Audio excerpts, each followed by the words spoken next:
Welcome to D. And here it comes. In the World Series Game 7 winner, Curly W is in the books. Dagger! It's 1974. The Washington Capitals are the 2018 Stanley Cup champions. Don't like that. I like that. You gotta like that, right? Despite all this, despite the churn, my approval ratings keep going up. We are ready to give our 500% support back to this franchise, back to this city, back to this team after Snyder leaves. And then this is the poo-poo you put on the field. For the very first time, the Washington Mystics are WNBA champions. The Washington Commanders select Jaden Daniels. I'm going to support fake teams that can't ruin my life.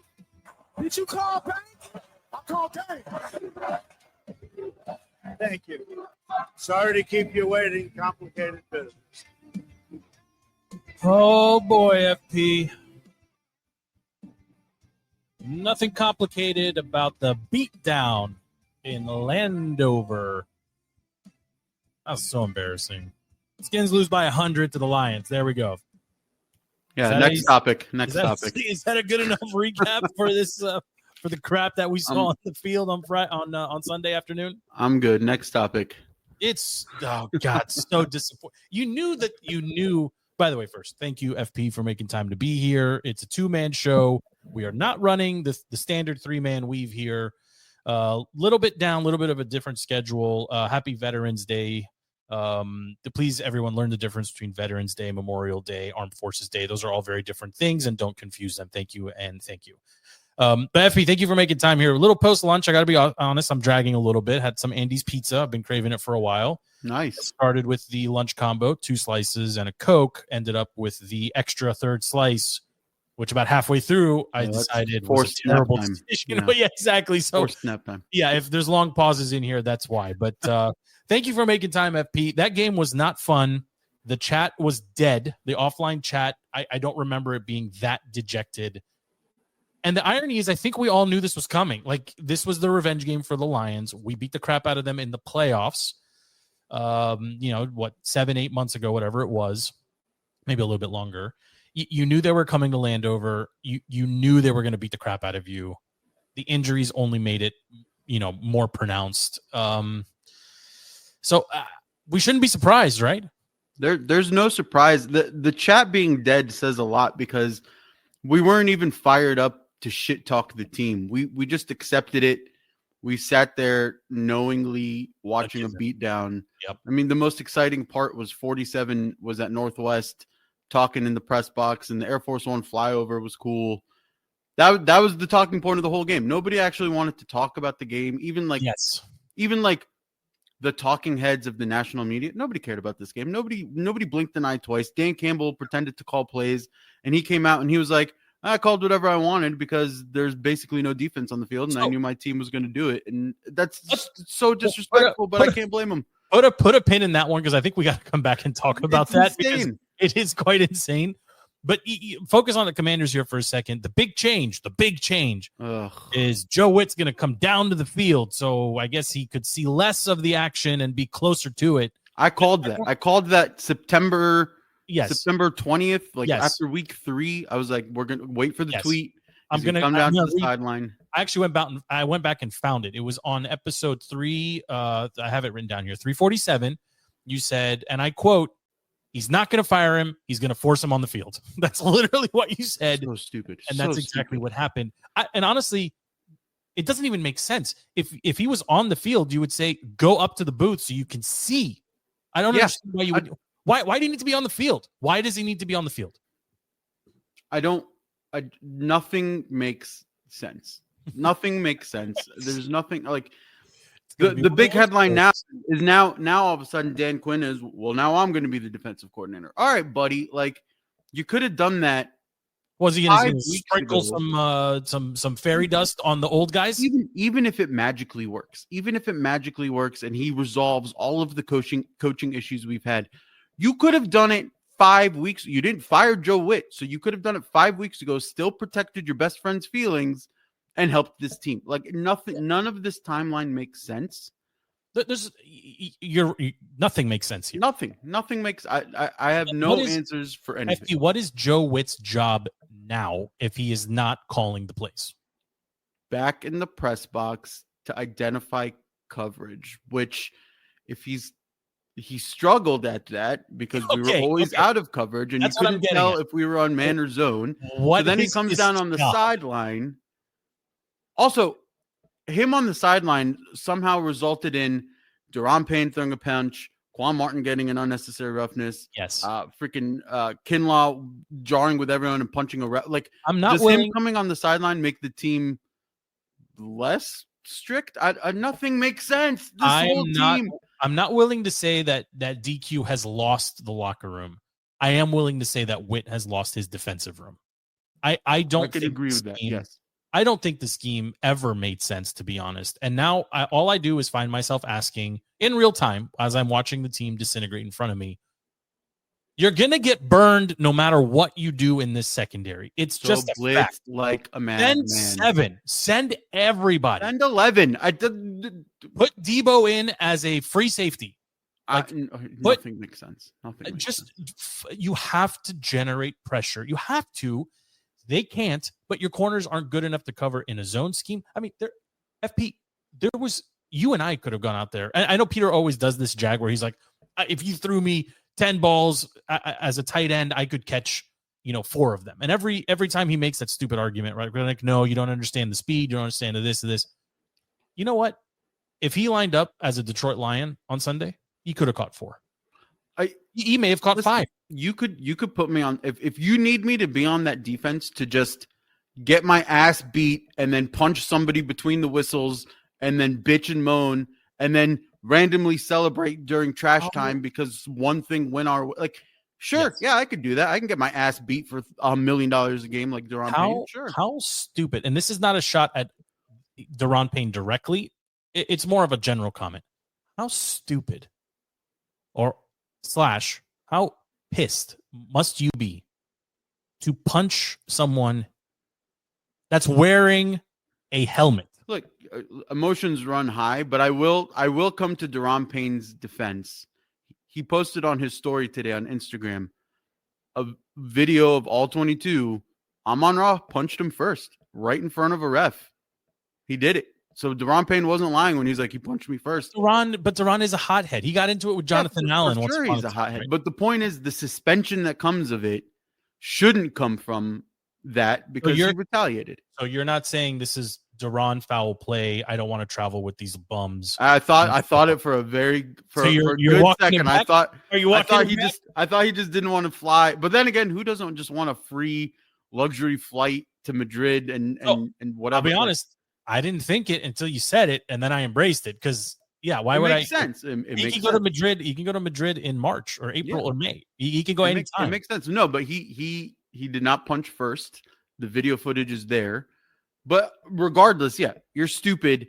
You're down. You're losing. Yes. The season's lost. Just take your licks and move on. And it's a contract year. Like, be a professional. Yeah. In the end, you are surrounded on Sunday.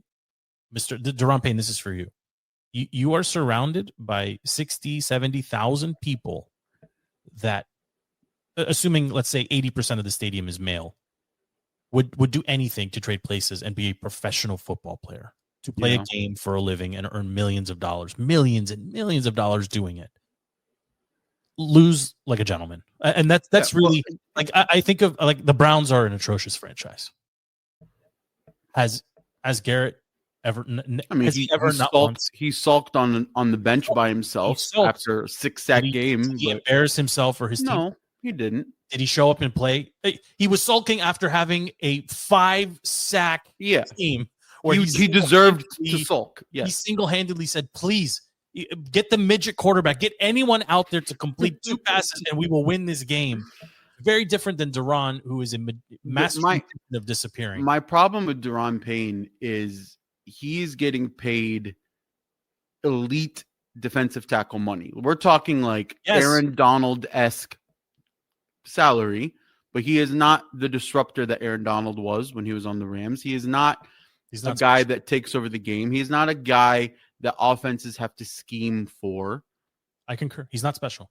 He's not special. And he could have been special, but the mental of it, the leadership of him is not there and has never been there. And we said it in the offseason. Jonathan Allen moving on will allow Daron Payne to rise and sort of be that alpha, and he doesn't have to compete anymore. He doesn't have it. He doesn't have it. I think he showed a little bit, maybe, but it was against a lesser team. It was against the first game of the season. I mean, it seems like eons ago at this point, FP, but they did look much better against the Giants. They did, right? But it's because Russell Wilson, and we'll talk about him in a second, was the quarterback, right? I mean, like, it was all you can show flashes all you want, but if you're getting paid that kind of money, it needs to be flashes of absence and continuous greatness, not the other way around. I don't disagree with you. I mean, Sunday was embarrassing all around. I loved, actually, this is not a political statement, but anytime the president is allowed or available to do something like what he did, he enlisted, I don't even know how many people on Sunday at the stadium on Veterans Day. It like, that is a DC, that is a thing unique to DC, right? Proximity to. Give me the commander's name, the commander in chief being there. Cool. Okay. Exactly. I thought the same thing, and, I'm sure the announce team, it must have been kind of cool for the announce team. They know they're not the A, B, or C team, right? Like, this was the D team announcers, even though it's a 4:00 spot. But I mean, that must have been pretty cool when you see on the show sheet, the president will likely join you. I mean, it was definitely scheduled that it was supposed to be the president talking to Tom Brady, and then the NFL pulled a quick one and said no more game of the week. Right. But it also bit the NFL in the ass because every game in the 4:00 slot on Sunday was a blowout. It was every single game. So you lost your chance. I will take it a step further too. Sunday Night Football was not especially great. Aaron Rodgers is done. He's gone. And Monday Night Football, which I could not watch because I'm a poor and don't. I don't. Where am I supposed to watch the game, FP? You're supposed to go to Glory Days or something. I don't know. And your boy 20 was like, I'm logged into the NFL app using the secret handshake in this because I'm a Red Zone subscriber. I mean, did that crazy message make sense? Thankfully, I'm not a cord cutter. I didn't even pay attention. But the game was awful because it pains me to say this, but Howie Roseman did miracle work during the trade deadline, brought in stud defensive players to shore up his defense, and then you just had a defensive battle against two really good defenses. Nobody could score. And it goes back to Jalen Hurts sucks and Jordan Love is fake, and nobody can really put points on the board with either of these potent offenses. But it all comes down to Roseman doing what he needed to do, being the world's best GM in the world somehow. Keep it on trade here for a second, FP. Are you surprised that the Skins didn't make any moves at the deadline? I'm not surprised that they weren't buyers. I'm half surprised that nobody wanted anybody from us. Anybody. Like, you're telling me there's not one team. Rumor. Yeah, I didn't see a single. You're telling me like the Jags, like Trevor Lawrence got pressure, 100% pressure rate. You're telling me they couldn't use Wiley? They couldn't use anyone? They couldn't take anyone from our team to help that O-line? And I know you're an Adam Peters guy, but we got to be honest here, just for a moment at least. Jaden aside, does he have another deep stud find here that I'm missing?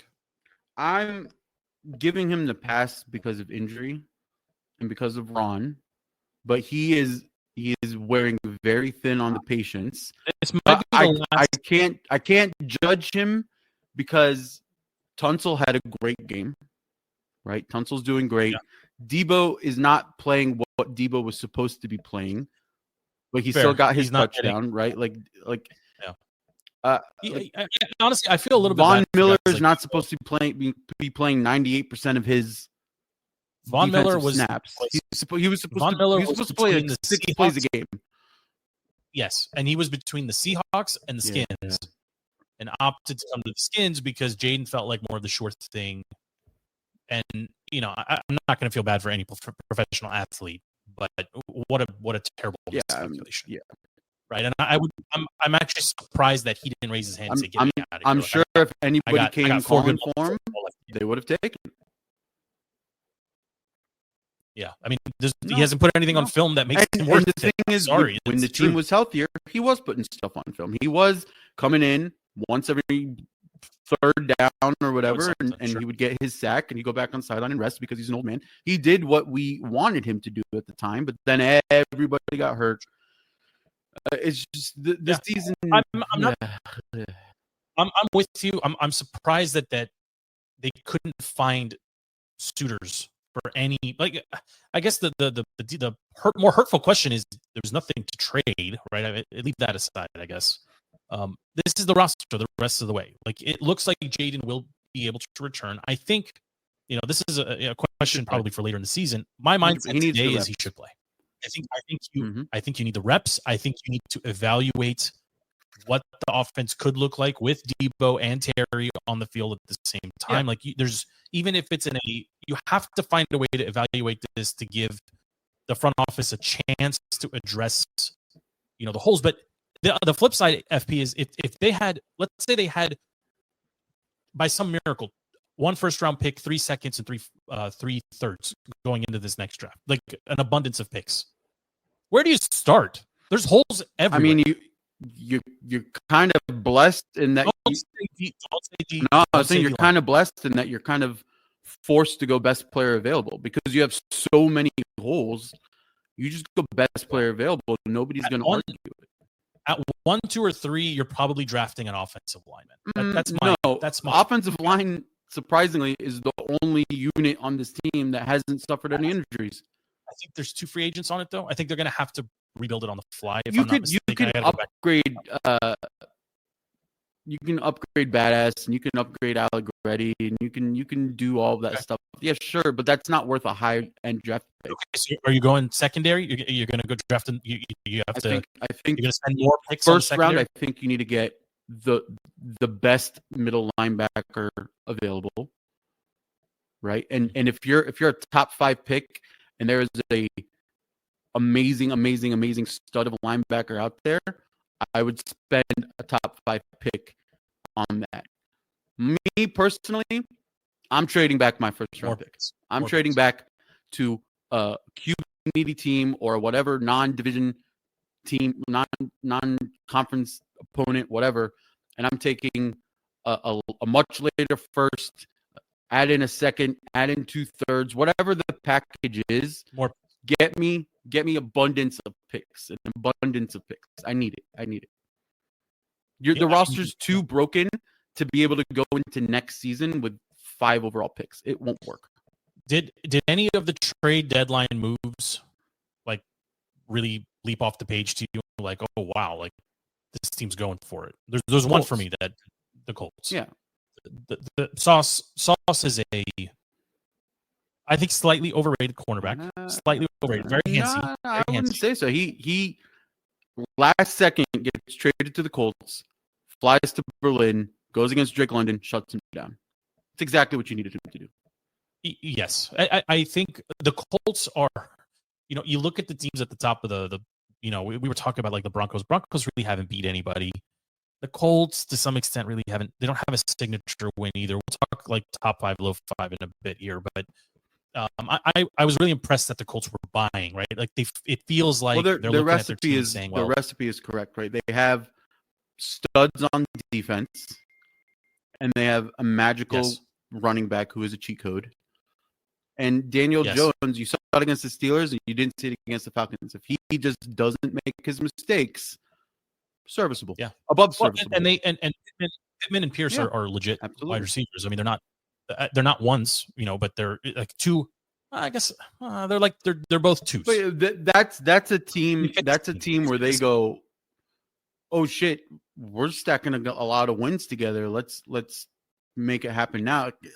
Similar to the Commanders last season. I might have something. Might get lucky. Might see might see the Bills continue to slip and trip. And if we didn't get fleeced with Lattimore, and he was the trade that solidified that defense, maybe you have a better chance against the Eagles in the championship game. Maybe, you never know.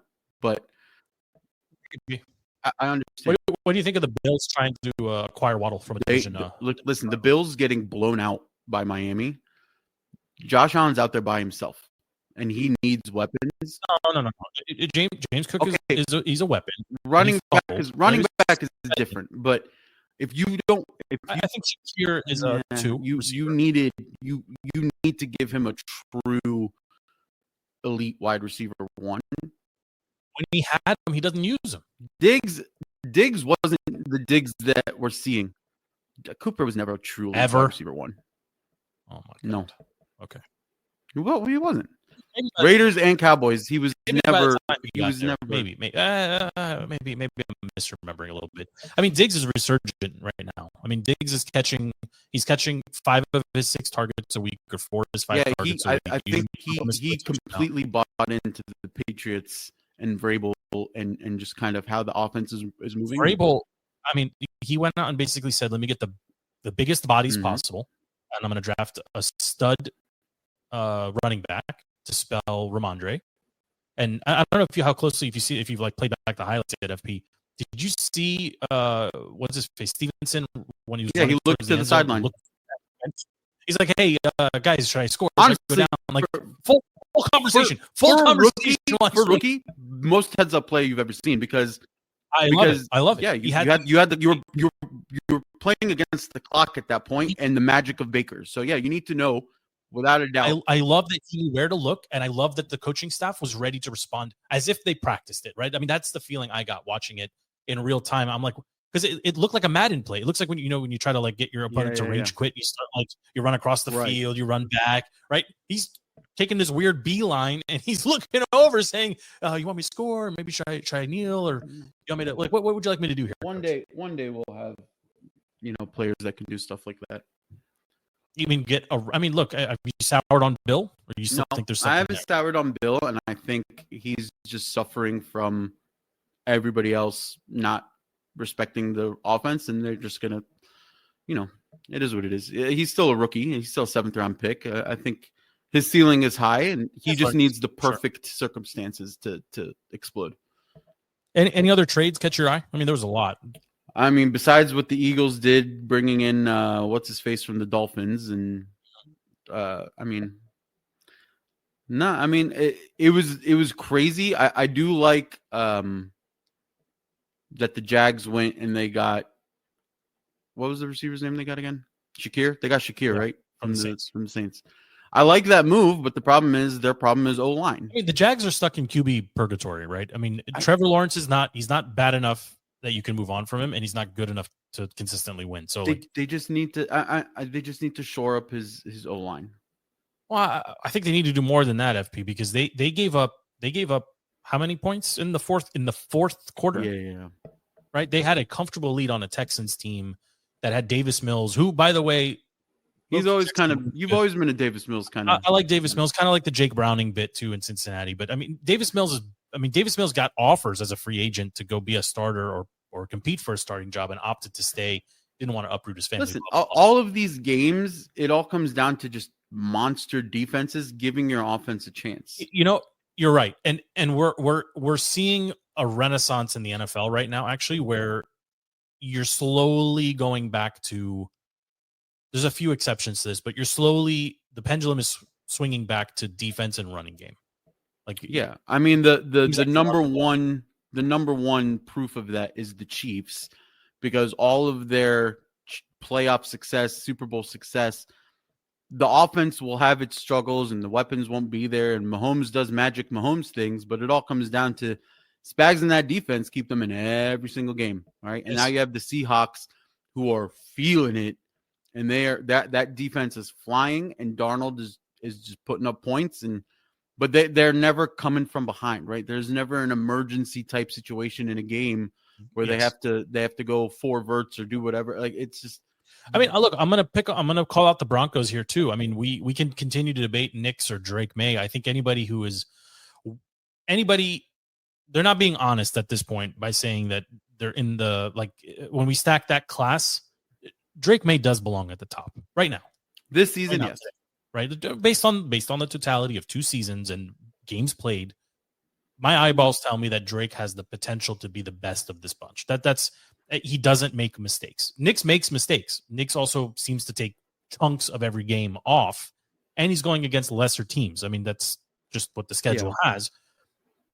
What the Patriots are doing, though, I mean, it's so impressive that team in the span of 4 or 5 years is rebuilt and now challenging for a division win or a division, banner.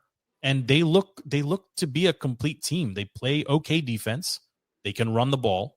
Drake May doesn't make a ton of mistakes. He's got receivers that can catch it. I mean, they're an impressive team, and you got to start thinking like, is that a top 10 team? It's an impressive team, and they needed that win against the Bucks to sort of shut people up like me. But the schedule was kind of a soft schedule up until that Bucks game, right? That's fair. I mean, the Bucks also Falcons, Browns, Titans, Saints, Panthers, Dolphins, Steelers. But they're beating the teams they're supposed to be. They're winning their games, but it's getting to the point now where like the herd is separating. But like if you put the Patriots again, like Thursday night they're playing with the Jets, right? Another soft team, right? But if you put them against a Rams, do they fare as well as they do? Well, I'm glad you brought up the Rams. If you put them against the Ravens with Lamar healthy, do they fare well against the Ravens? I am confident, and it's interesting you bring that team up too. I think right now the two teams playing the best football in the league are the Los Angeles Rams and the Baltimore Ravens. Yeah. No one is. The Ravens were 1-5. They've won 3 in a row. Lamar is back, doing Lamar things, doing MVP caliber Lamar things, spreading out the ball. Derrick Henry has his room. They're going to win that division from a 4-game hole. Mm-hmm. They're going to win that division. The Steelers are imploding in front of us. I do believe that Flacco and the Bengals will give them a little bit of a run here down the stretch, but the Ravens are playing complete football right now, and that defense appears to be turning a corner and getting a little bit better, just at least playing more consistently. But for me, the Rams are far and away. They are the team right now. I still have Detroit as number 1. I don't know how I feel about Detroit. And that's my honest answer. Your 500 yards of offense. Okay. Dan Campbell, let's talk about this for a second. He picks the softest defense in the world. Take play calling. Could you not have schemed up an offense that goes for 350? He could have run the same play every single game, the entire game, and gotten 500 yards. I don't know what point he was trying to make, and maybe it just eluded me. But why do that? Like, your offense doesn't look stagnant at all. Why put your offensive coordinator in a position where he's answering questions as to why the coach doesn't trust him? I think it's more Dan Campbell taking the reins and the team fully bought into Dan Campbell. And I think them just seeing it just elevated them a little bit more. Maybe it was a little bit of a vendetta against the Skins in the playoff, and he just wanted to prove a point. But, he did what he needed to do. And that defense flies. They're a little injured. They're still flying. The offense cannot be stopped by anyone. It's crazy. Like, it's crazy, right? Like, there's some big games coming up. Yes, this week. There's going to be so many answers, right? You have Lions, Eagles. You have Rams, Seahawks. What are you going to? You have Broncos, Chiefs. There's so many big games. Lions, Eagles. What are you expecting to see? I'm expecting the Lions to prove that the Eagles are frauds. So me too. So yeah. I don't think we're actually going to learn that much. No, the rest of the world is going to learn that the Eagles suck. All right. So referendum. This is for everybody else to know what we already know. What was the second matchup? Rams Seahawks is massive. Yeah. So this one, obviously, it's a division rival. Yes, but I mean, is this one in LA or in Seattle? I think it might be LA. I think it's in LA too. I mean, what do you expect to see in this one? I think it's a test. I think we're going to see if that Seahawks secondary is real. Yeah, you have one of the best offenses against Stafford has been electric. It's insane that old man Stafford it's the best he's ever looked. Also very efficient. Yes. Very efficient. He's getting 300 or and I think a lot of people underplay just how good Kyren Williams is as a running back. Well, because he doesn't have to do much. Yeah. He's only touching the ball 15, 16 times a game. But when he does, he makes a difference. The reception to touchdown ratio of Devonta Adams right now is off the charts. He's literally every other ball he catches is a touchdown. Yeah. I honestly like stop him. If the Rams were to be the team that gets the Super Bowl win and Stafford gets another ring and Devontae deserves a ring. Like I am not mad at the Rams if they run away and win the Super Bowl. Didn't the Devonta Rogers come meet me in New York bit? Didn't that just rub me the wrong way? I don't know.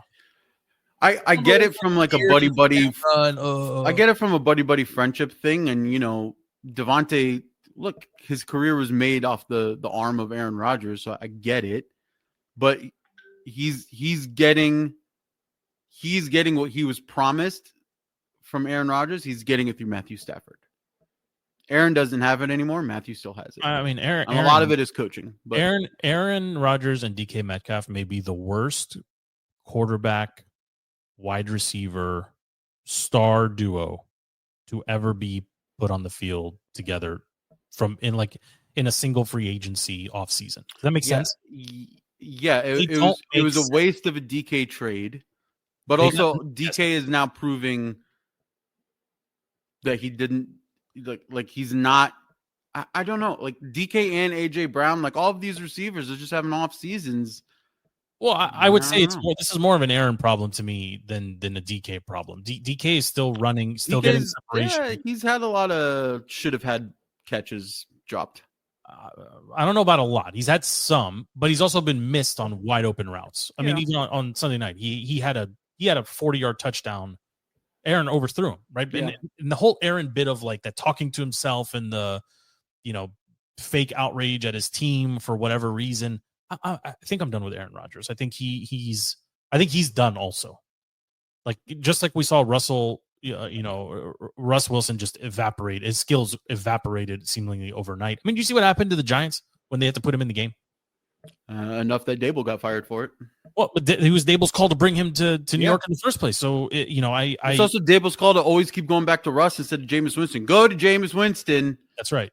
At the very least, everyone will at least be more entertained. But he's the better quarterback. Yeah. I mean, you can't put Russ under center because he's not throwing the ball. Yeah. Because they don't trust him to throw the ball because he throws it at everyone's feet, which is crazy because in the same season, just 6 weeks ago, he had that crazy game against the Cowboys. Yeah, it makes no sense. And he didn't look terrible last year on the Steelers. He looked great when he beat us last year on the Steelers. No, I would say overall he looked pretty terrible on the Steelers. His standard line was like 11 of 17 for 140 yards. Yeah, I guess. There's always those those flashes of brilliance from him, but it's over. Do you disagree? It's done. No, he's done. He's done.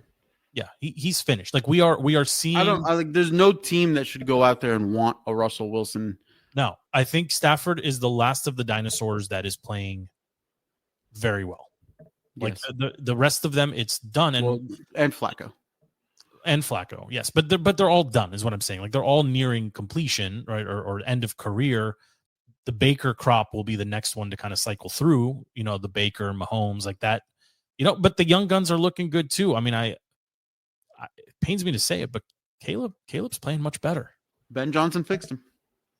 Well, he at least stopped the bleeding. I mean, Caleb ran he had a good game. He had a great game, right? I mean, the Giants' defense is not. It's not a gimme defense. No, the defense is no. But Jackson Dart appears to be, and I know I said this before the season. I said they've got a guy who could be the guy. His play style is also very dangerous. It is. He's a little bit of a Jaden where it's like. Did you see his stats are identical to Jaden's through 7 starts? That's great, right? I mean, like he is very similar. To your point, very similar, right? The Giants, you look at them and you say, get Neighbors back into that lineup, right? Get Scatterbo back into that lineup. Get a couple more pieces to help him out. It's not terrible. I mean, it raises the point of why they I get why they fired Dable. Oh, I don't understand it at all. Why? I don't understand. Like, there's nothing. You're not playing for a Super Bowl right now. Like I think you let Dable own it to the end of the year, and you give him notice. Like, we're not renewing you, or this is going to be it. If he wants to leave, he can leave. Right? If he quits, you don't pay him. What doesn't make sense is if you're going to fire your coach, you should have been sellers at the trade deadline. You were not sellers at the trade deadline. Yeah, but I don't give the next coach an abundance of picks or something. Why? They have talent. That's what I'm saying. The Giants have defensive talent. They have offensive talent. Like they could use a wide receiver too. Slayton but not now because you're not playing for anything. Yeah. No, I mean I get it, but it's also like they're paying Dable what $600,000 a week or something crazy like that. Yeah. I mean, you fired Dable because Dable's the only one who wanted to draft Jackson Dart. Well, that's what I was going to say. The GM didn't want him. That GM still has. But he's also the one that insisted that they sign Russell and then also Jameis and then also draft Dart. And lost Saquon. Yes. And apparently couldn't coach Indiana Jones to success. Right. Yeah. So, very, very mixed bag. My point is, though, you don't fire him in the middle of the season because there's nothing to gain. If I'm the Bills, I bring him back immediately. 100%. 1,000,000,000%. Right? Like, why wouldn't you do that? Yeah. I mean, you don't think Andy Reid's going to make that call? I'm being an offensive consultant. He might, yeah. Right? Like those teams know what they're doing. You don't think McVay or Shanahan would say, "Hey, NFC guy, come here, come sit here, don't talk." Yeah, it could just be one of those things where he's kind of like a Jay Gruden, right? Like he can just can't cut it as a head coach. No, but think of all the teams. I mean, if Dan Campbell really isn't happy with his offensive coordinator, he's not like he's going to fire him in the middle of the season. But you can't bring another consultant to come help with the play calling or just look at stuff. But then again, the play calling is kind of why he's getting fired because Jackson Dart has been evaluated for 5 concussions and he keeps calling designated QB runs. So he also keeps going into the tent and telling the doctor, hurry up. So maybe he doesn't want Russell on the field. Like, look out here. You want me to put Russell back in the game? Yeah. Listen, New York is doing New York things. And I think we can relate to New York better than any other franchise, probably. I mean, probably. Just sort of the dysfunction of who's in charge. Do the Skins have 1 or 2 more wins on their schedule, or you think it's no? Yeah, it's a 4-win. It's a 4. Unless Jaden comes back, and then you somehow maybe a couple convince Terry to come back, and then. I shouldn't have to convince the guy making $30 million that he should be on the field. I don't care if there's nothing to play for. You get your ass on the field. I agree. Right? I mean, you can't have Ertz be your leading receiver. Because you still got to go recruit free agents. Like you have to put something on paper or on film to allow the front office to make trades. And how do you evaluate the team with Marcus, respectfully, with Marcus under center? Yeah, you can't. Like, what do you like? I mean, listen, I feel bad for Terry. I know you and probably all of the fans. There's a big chunk of them that are he are out on Terry or hate Terry or mad at Terry and pissed at Terry. And there's like commentary that he wasn't there at the game. Why Sunday. Wasn't he there? No, he was at the game. He just wasn't on the sideline. He just didn't get photographed. Not? Why does he have to get photographed? Who cares? He was at the game. Why he was there. He was there with Jaden in the locker room after the Seahawks game. Like speaking of receivers, sorry, my ADHD is kicking in here. Where are you falling now on Treylon Burks? I like him. I like him. I think if you make if Jaden Daniels and Terry and Debo and Treylon Burks are all together on the field at the same time, I like it. And Noah and Luke. Noah is gone forever. I think Noah is gone. Perpetually injured, always injured guy comes back and is injured. I think they could convert Burks to a tight end. No, I think he needs to be your AJ Brown. Which is what the Titans drafted him to be. He is so big. Yes. So big. I'm just his catch radius is got to be like wingspan. I think I saw the thing. He's like just under 7 and 7. Yeah, he's monstrous. Insane catch radius. And the thing is, if all of the injuries get resolved, he could be a wide receiver 2/3. I mean, as a 3. As a 3, he should dominate everybody against him. Yeah. I like it. I like that signing. But I mean, in some fantasy Madden universe, if you go 5 wide, with Debo in the slot, Terry on one side, Luke on the other, Traylon somewhere, and then I don't know, but pick your Robbie Chosen even. I don't care. Actually, don't hate Robbie Chosen either. I mean, he catches the ball. Like, what are we? I mean, we can't. Where I'm not begging at. I mean, like, we'll take what we can get here. FP, like, he catches the ball. Yeah, like, he's able to run around and catch the ball. But Trey is, I mean, just massive human. He's just a very big person. It's things like that make me extend my grace to Adam Peters, because I think if the injuries, don't toss him up too much, okay? I'm not, but I truly, I'm still pissed at not paying Diami or Ozzy or Chin or all of these other people from last season. But had the injuries not plagued us, and you had Will Harris and all of these pieces that brought in, and Jaden did get to stay healthy and get his chemistry built without getting injured, could it have worked? In a perfect world, could it have worked? And could you have been not NFC Championship level, but could you have been 2 games back from the Eagles right now? Or could you have been, floating around the 7th, 8th seed in the rankings? Yeah, absolutely. I mean, I love your, I love how of all of the injuries, if all of the injuries are not there, firmly in the FP spin zone here. Okay, but just think. I mean, listen. I don't hate it. Okay, but we're tied. I think I saw a stat. We have half a season of crap still to watch. I think we're tied for like 3rd most players on IR in the league. Yep. But if you factor in starters, we're number 1.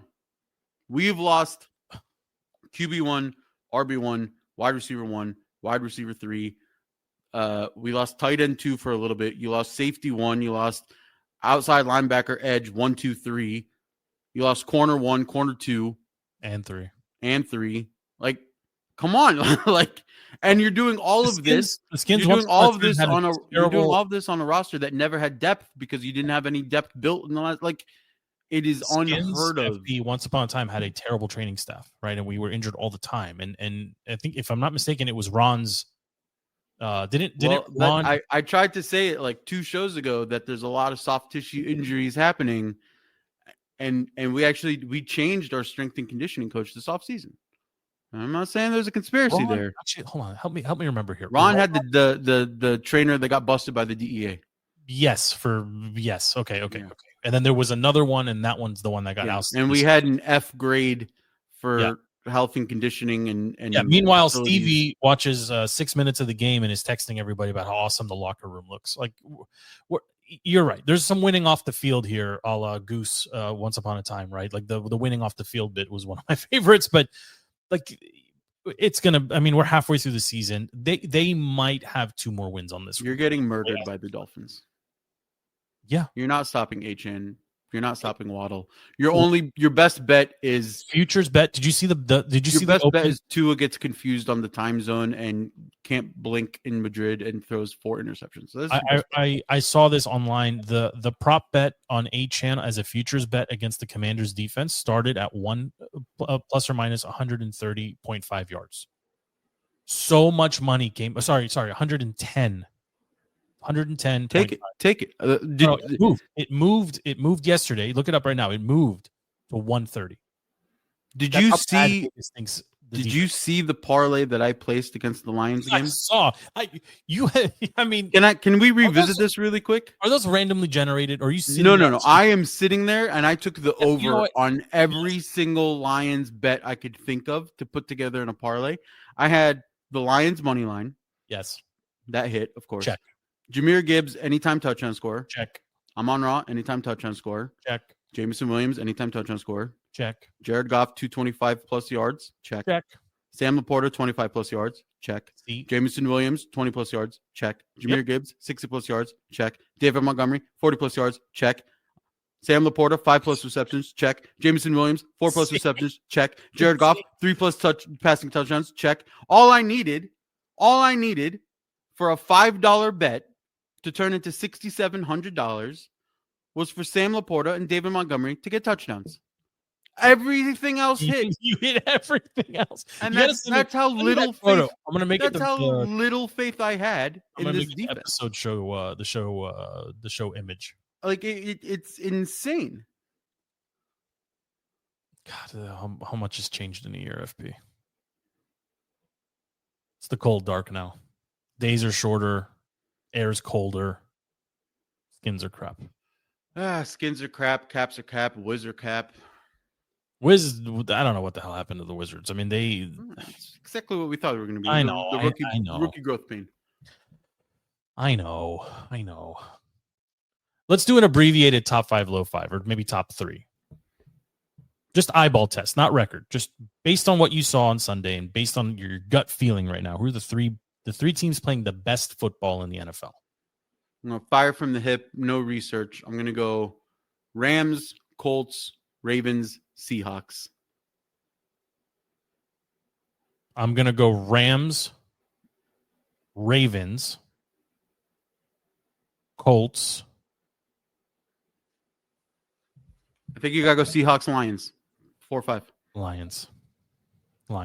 I know they beat the crap out of us, and we're a JV team, but they basically do everything very well.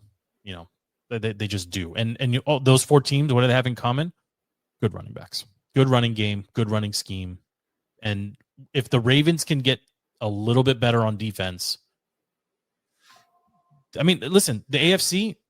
I know we didn't. Obviously, the Chiefs were not in action this week. The Bills shouldn't be scaring anybody. I mean, they shouldn't at this point. No. Like, they are very deep. There's long. I can't believe we beat that Chargers team because they completely murdered the Steelers. They're back on fire. Yes, they're back on fire. Steelers are.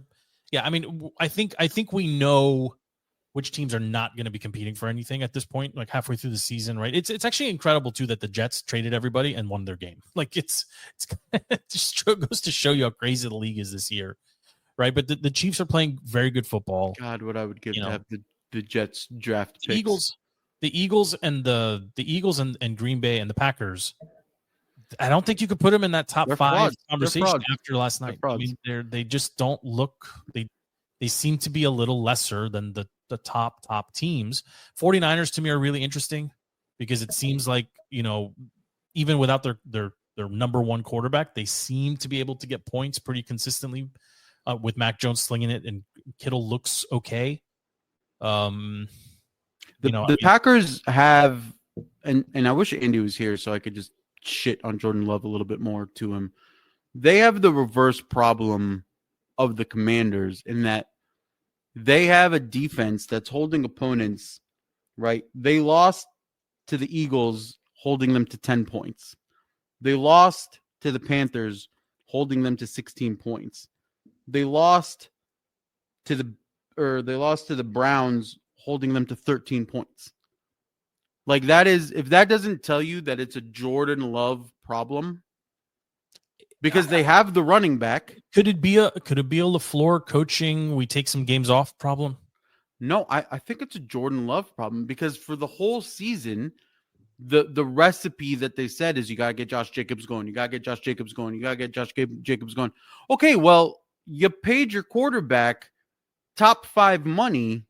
He should be the one that's going out and getting these points for you. But if you have 3 losses on the books, right, and a tie to the Cowboys who couldn't stop anyone on defense, if you have 3 losses on the books for 15 points or less, you messed up by paying Jordan Love. I'm sorry, he's fraud.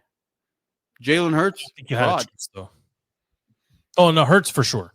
I think if you took, I mean, the Eagles would look so much better with an actual quarterback under center. Yeah, right? Like if you who's an average Trevor Lawrence. If Trevor Lawrence was a Philadelphia Eagle, they would destroy everybody. Mm-hmm. I mean that's or if you gave them like a Baker, oh, they wouldn't lose a game.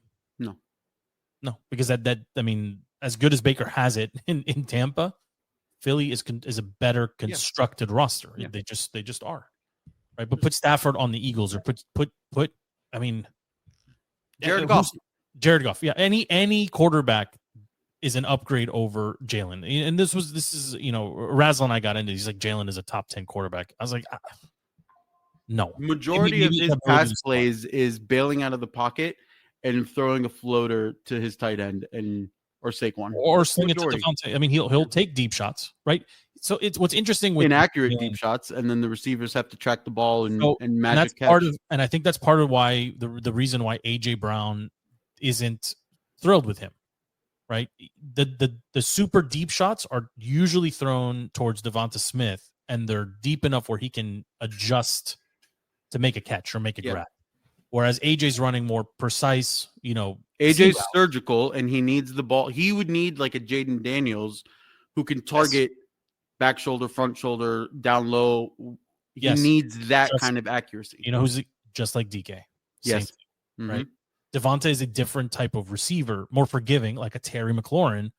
Just throw it around him, but with enough air underneath it, right? And him adjust to make a play. If Devonta had Terry's size, or if Terry had Devonta's speed, yeah. But my point is, like, the grabs we've seen Terry make are always he's making adjustments on a ball. Yeah, you cannot deny the ball tracking abilities of both of those receivers. 100%. But Jalen isn't accurate enough, right? I mean, that's just it's what it is. He's playing chuck it ball. Yeah, that's what it is. The Vikings also, by the way, definitely very disappointing. I think that's 3 in a row they've dropped now. If I'm not mistaken. I mean, JJ McCarthy, if you look at it as this is his rookie season, okay. But I'm looking at it as Kevin. I'm looking at a KOC team who, if he had kept, look at all the quarterbacks they've jettisoned out of Minnesota. They would be competing for Super Bowls if they had kept any of them. Not Kirk. Maybe not Kirk. Who was the one before Kirk that came to the Skins? It wasn't Chase, was it? Who was it? No. Oh, it's gonna drive me insane. Was it Kyle? Not Kyle. Why can't I think of it? Case Keenum. Yeah. MVP caliber season. We don't need him. Kirk, here you go. Yeah. I mean, Kirk had a couple good seasons in there, but you're right. He wasn't going to get him over the hill. Darnold could have done it. But then again, Darnold did have a pretty, terrible meltdown at the end of the year last year. Yeah, okay. But I mean, that's the thing, right? Like all of these teams, right? It's hard to paint when you forgive and move on and when you sell fast. And say what you want about Bill Belichick. For the longest time, Tom Brady covered a lot of his errors, but Bill Belichick, for all of the other players on the team, he was pretty good at when to sell and when to retain his players. And to acquire. He acquired Randy Moss for a bag of chips.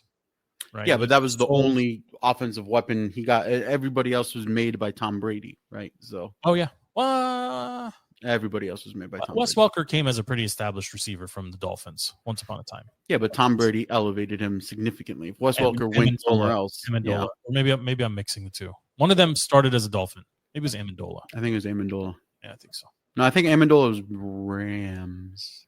Maybe. Yeah, I think it was Rams. Maybe. But yeah, it's just, this whole season has just been. You got a prediction for Sunday? 9:30 in the morning. I think I'm going to see you at church. And then I'm actually out of town next weekend. Oh, so I won't see you at church. You will not see me. What will the time zone be? At what it time? It will be an 8:30 a.m. game for That's me. so nice. So morning coffee and what? Where I think the plan is going out to brunch and just finding a place that has the game on. Brunch? So the game will be over by 11. No, okay. Go out for breakfast. Okay, so you're not making it it's not appointment watch for you in Madrid. It is follow along if I can, but I'm not gonna. I'll watch the replay when I get home. It's sad. It took 10 weeks, but this is where we are in the season now. It's I mean, I'm excited to watch it and have my morning ruined, but maybe not my early and late. I mean, it'll be cool to see how Madrid handles the game. I think that'll be really cool. Well, I mean, they're playing in the nicest stadium in the world, right? Yes. New Camp Nou. So like that is pretty awesome too. So are you bold enough to predict a close game or a win? Dolphins win. Okay. 27-14. Okay. I'm not sure where I fall on this one. I don't think we have a chance at winning the game.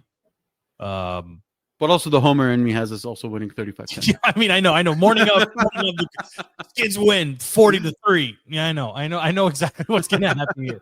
But the Dolphins, what they put on film against the Bills, looked really scary and very, very good. I don't understand. We need to talk about this for a second. I don't know if McDaniels is bad, or if they just also they put the money into the wrong QB. They should have never paid Tua.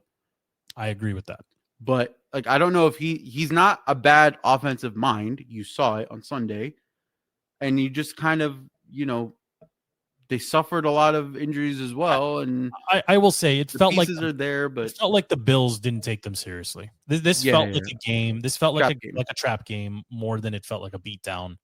That being said, Achane could easily go for 135 in the first half.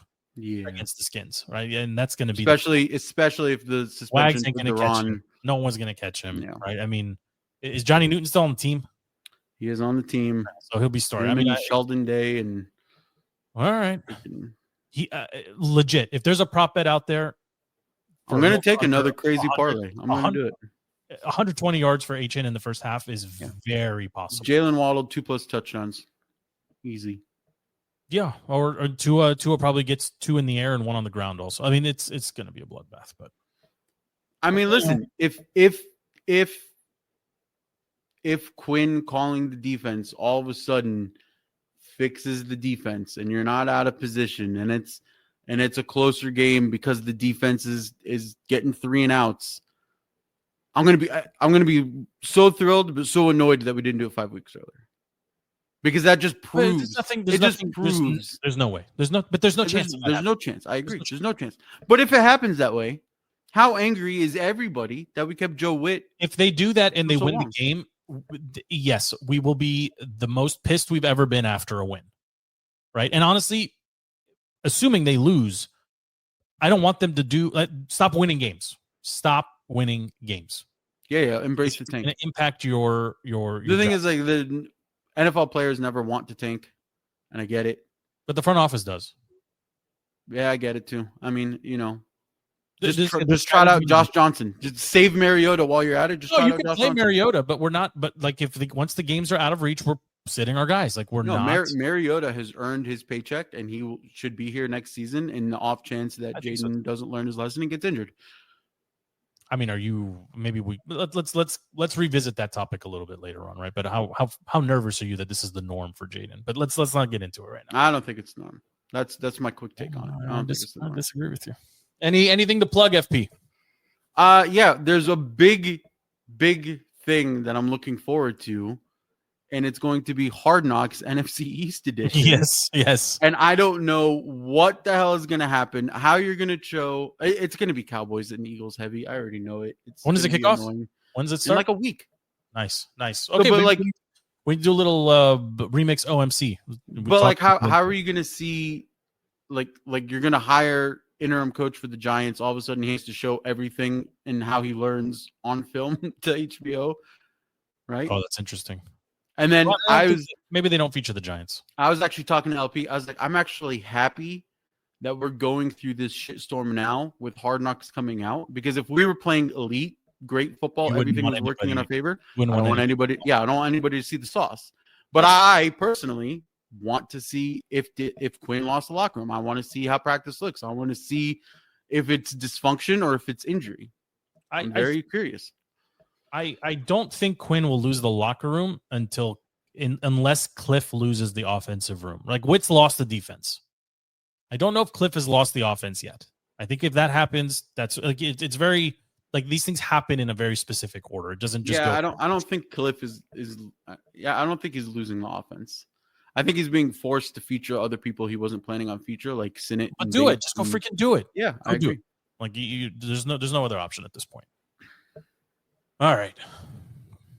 Can we be done? I'm done. Let us happy Veterans Day all around. Thanks for making time. Yeah, we kept it a little bit light. It's okay. It's ironic that on the show that Andy's not here, we keep it good. When he's here, he's banging the table. He's like, it's an hour 10, it's an hour 20, it's an hour 40. Get me out of here. Anyway, thanks for making time, FP. Hope you enjoy the rest of your Veterans Day holiday. To everybody following the show at DTC, wherever you get your podcasts, feel free to tweet the show as well on X. We might be reviving the Instagram account. We'll see. That requires a lot of work, and I don't know if anybody has the bandwidth for it, but you can always email the show, defeatingthechris@gmail.com. Anonymity is guaranteed. This is episode 358 in the books. Until next week, we are out.